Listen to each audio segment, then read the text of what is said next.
Bismillah, Alhamdulillah, wassalatu wassalamu ala rasulillah. Berjumpa lagi untuk video klip ini setelah mana anda menerusi banyak video. Terima kasih kerana setia bersama saya Ustaz Zamri Zainuddin dalam Mabah Mendidik Anak berinspirasikan Al-Quran dan Hadis.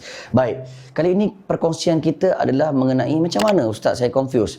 Ustaz banyak cerita tentang kasih sayang, lembut, positif, syukur kan pada video-video sebelum ini, tapi saya rasa macam dipijak kaki pula, macam dieksploitasi pula. Jadi saya nak tegas ke saya nak lembut ni, saya nak garang ke saya nak baik ni, mana satu ni?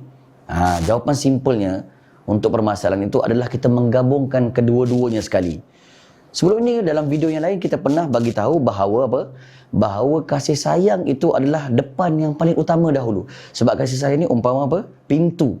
Kalau kasih sayang itu dapat dan anak-anak iktiraf, itu adalah kasih sayang dan perhatian yang cukup, dia sebagai pintu, dia nak dengar kata-kata kita. Tapi ada kalanya bila dah masuk pintu, kena tengok juga permasalahan yang tertentu. Ada kalanya perlu bertegas. Sebab kalau tidak bertegas dan benda tu pula mudarat kepada anak kita, sebagai contoh, makan coklat aja, tak apa sayang, boleh mak belikan apa semua, akhirnya memudaratkan dia, mungkin dia demam, tambah pula junk food. Kita perlu bertegas untuk kebaikan mereka. Dan bertegas ni bukan mesti merotan, bukan mesti menumbuk, tapi ada kalanya tidak boleh. Kadang-kadang dia akan menunjukkan protes, betul. Kadang-kadang dia akan menunjukkan protes, kadang-kadang tendang orang, marah lagi, hentak pintu, kencing di lantai. Tapi itulah mungkin harga yang perlu dibayar sebelum mereka dapat membezakan ini baik, ini tidak baik, ini bagus, ini tidak bagus. Dan perkara ini perlu, itulah mungkin nilai yang perlu kita kena bayar ataupun harga yang kita perlu kena bayar hasil daripada ketegasan kita. Tapi percayalah, 2-3 kali je dia protes. Tapi kalau kita terus tegas, dia akan belajar, khususnya anak-anak yang kecil. Oh, mak bapak aku tidak boleh dijual beli. Mak bapak aku tak boleh nak main buli. Dia kata tak boleh, tak boleh. Dia kata boleh, boleh. Ya?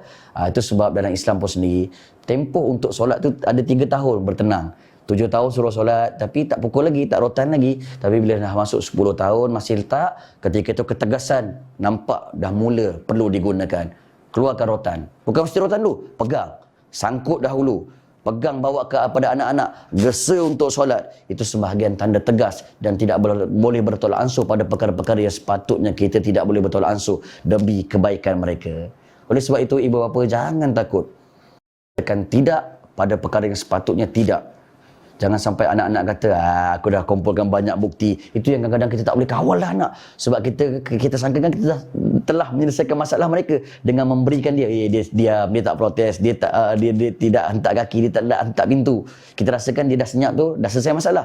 Rupanya sebenarnya menambah masalah. Sebab mereka lepas ni langsung tidak boleh diajar dan mereka tidak boleh dilentur lagi. Moga-moga boleh balance di antara kasih sayang dan ketegasan. Moga-moga dapat mendidik anak dengan penuh bahagia dan menjadi aset kubur kita dan pencen kubur kita, insya-Allah. Sekian, wassalamualaikum. Jumpa pada video klip yang akan datang.